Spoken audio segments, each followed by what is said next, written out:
Your personality A communication છે. ખરું તો બોલવામાં શું વાત છે? કંઈ વાંધો નથી. You can speak in Hindi, don't worry. એવું જરૂરી નથી કે ઇંગ્લિશમાં એના આન્સર આપવો જોઈએ. પીએચડીમાં આવશે તો એ આપણને ઇંગ્લિશમાં પ્રશ્ન પૂછશે, they will ask in English. પણ આપણે એનો રિપ્લાય જે ઇંગ્લિશમાં આપવો જરૂરી નથી. જે ઇંગ્લિશમાં આપી શકે તે ઇંગ્લિશમાં આપે, બાકીના જે હિન્દીમાં આપી શકશે. એક સરસ વાત એ બની છે છેલ્લા 5-7 વર્ષની અંદર કે હિન્દીને સ્વીકારતા થઈ ગયું છે. At the time of depression પહેલાં એવું હતું, હવે પીએચડીને મૂકીએ ગુજરાતમાં પણ જ્યારે એક એવા હશે, ઓછામાં ઓછા એક એવા એવા છે કે જે હિન્દી બોલી શકે, સમજી શકે, ઓછામાં ઓછા એવા છે. એટલે શું થાય કે કેરળમાંથી આવ્યો હોય, તમિલમાંથી આવ્યો હોય, કર્ણાટકમાંથી આવ્યો હોય, તમિલમાં એક ના હોય એને હિન્દી આવડતું હોય, હિન્દી બોલતા હોય, એટલે તે એ ઇંગ્લિશમાં જ પ્રશ્ન પૂછે. એવું નહીં થાય. હવે એક હિન્દી ભાષી રાજ્યમાંથી એક તો હશે, બરાબર? તો ત્યાં હિન્દી બોલી શકાતું હોય, સમજી શકાતું હોય એવા રાજ્યમાંથી હોય. એ એટલા માટે છે કે એની સાથે ઇન્ટરેક્શન કરી શકાય. એટલે હવે ડરવાનું નહીં. આવે આપણો આન્સર જે છે એ જ મહત્વનો છે. ભાષા મહત્વ નથી. ત્યાં ભાષા તો ક્યાં મહત્વની છે? જ્યાં જરૂરિયાત છે ત્યાં. હવે એના કરકે તો ઇંગ્લિશની અંદર કોમ્યુનિકેટિવ ઇંગ્લિશ જે છે એના કોર્સ ચલાવીએ છીએ તો ત્યાં જરૂરી છે. કોમ્યુનિકેશન ઇંગ્લિશના પ્રોગ્રામ ચાલે છે, કોર્સ ચાલે છે, તો એમાં આઉટકમ તો મળવું જોઈએ ને. તો એનું આઉટકમ શું? વિદ્યાર્થી બોલી શકે છે. બીજું શું છે? આ આદત બધા હું ફેકલ્ટી મેમ્બર સામે બેઠા છું એને પણ કહે છે કે કોઈ પણ એક્ટિવિટી કરીએ છીએ, કોઈ પણ એક્ટિવિટી કરીએ એનું પોઝિટિવ આઉટકમ નહીં હોય, પોઝિટિવ ઇમ્પેક્ટ નહીં હોય તો એ એક્ટિવિટીનું કોઈ મહત્વ નથી. તો એ આઉટકમ શું હોઈ શકે, that we need to show. એ આપણે બતાવવું પડે, નહીં આપણે બતાવવું પડશે. અને એ તમે જ બતાવી શકશો. વિદ્યાર્થીઓમાં કેવું છે કે self study report online upload થાય, ડોક્યુમેન્ટ્સ અપલોડ થાય તો જ એના સ્કોર મળી શકે, બાકી સ્કોર મળે નહીં. ડોક્યુમેન્ટ્સ ના હોય સ્કોર મળે નહીં. પણ વિદ્યાર્થીઓ એમ કે ને કે આવું થાય છે તો બધા ડોક્યુમેન્ટ ફોકસ કરવું પડે.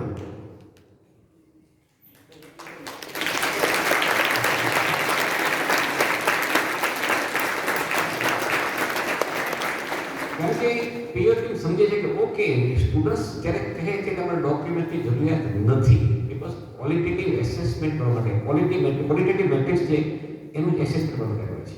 તો એમાં ડોક્યુમેન્ટ નહીં હોય તો પણ કંઈ વાંધો નહીં, વિદ્યાર્થીઓ કહે છે ત્યાં સુધી. એક બીજી વાત એ છે એના વિશે પણ વાત કરીશ. 1920ની અંદર એક કોલેજ મારી પાસે આવી અને કોલેજનું નામ છે યુપીએસ મહિલા આર્ટ્સ કોલેજ. મહિલા આપણી જેમ ગર્લ્સ કોલેજ નડિયાદમાં આવેલી છે. તેના પ્રિન્સિપલ ડૉક્ટર હસીબ મહેતા છે. એ હસીબભાઈ મને કહ્યું કે ચૌધરી સાહેબ તમારે અમારી કોલેજને ગાઈડ કરવાની છે. હું તો કંઈ વાંધો નહીં, મને કંઈ વાંધો છે જ નહીં. કોઈ પણ કોલેજને નેક્સ્ટ સંબંધિત ગાઈડ કરી એ તો મારો રસનો વિષય છે. એટલે રસનો વિષય એને હું થાકતો નથી, એને થાકી જાય. પણ પછી મેં કીધું સાહેબ મને અમારી એક મર્યાદાઓ છે. તો શું મર્યાદાઓ છે? મને કે મર્યાદા એ છે કે હું રેગ્યુલર પ્રિન્સિપાલ છું. બધું સારી મર્યાદા તરીકે પણ સાંભળો તો ખરા. અને બીજું અમારી સાથે ગોડિયા સાહેબ કહે છે, બરાબર? એ રેગ્યુલર અધ્યાપક છે સોશિયોલોજીના. આ બે જ જણા છે, બીજું કોઈ નથી. આ બે જ અમે રેગ્યુલર છીએ, બીજું કોઈ નથી. હવે અમારે સારો ગ્રેડ મેળવવો છે, એ તમારે કરવાનું છે.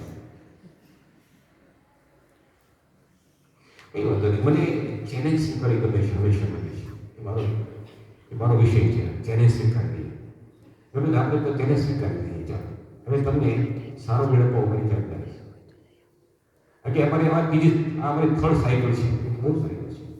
એની થર્ડ સાયકલ હતી. એની પહેલી બે સાયકલ જે છે, છેલ્લી સાયકલમાં અમારે એક બી ગ્રેડ આવેલો છે. આપણે પણ બી ગ્રેડ છેલ્લી સાયકલમાં બી ગ્રેડ આવેલો છે. અને અમારે એનાથી આગળ વધવું છે. તો ચાલો મેળવી છે, આગળ વધી શકીશું. ખાલી આર્ટ્સ તમારે તો આર્ટ્સ અને બંને ચાલે છે, માત્ર આર્ટ્સ ચાલે છે. અને માત્ર પહેલા કરે છે. અને 1 વર્ષ કરતાં વધારે સમય સુધી એને હું અલગ અલગ તબક્કે અલગ અલગ રીતે ગાઈડ કરતો રહ્યો. આટલું કરીએ, આટલું કરીએ, આટલું કરીએ, આટલું કરીએ.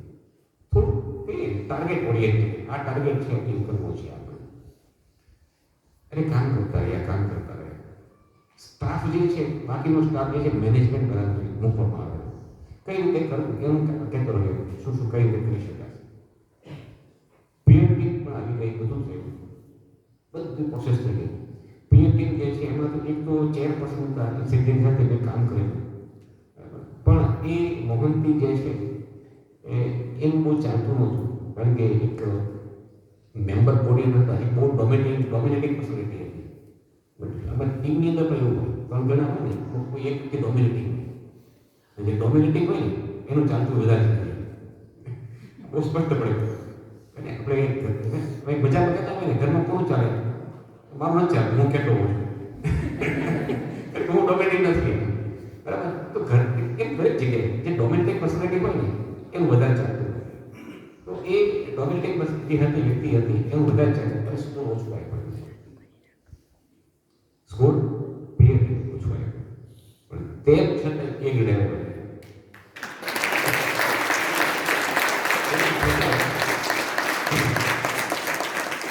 એ પ્રિન્સિપાલ અને અધ્યાપક એ જ રેગ્યુલર, બીજું કોઈ જ નથી.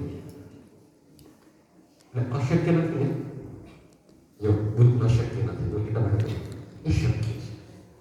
એમાં વિદ્યાર્થીઓનો એટલો જ સહયોગ છે આ કામગીરીમાં પણ. અને આજે પણ કહીશું, આજની તારીખે ગુજરાત રાજ્યની અંદર ખાલી આર્ટ્સ કોલેજ હોય અને એ ગ્રેડ હોય તો એક પત્ર કરે છે કે યસ પહેલા આર્ટ્સ કરે છે, સીટું હોય.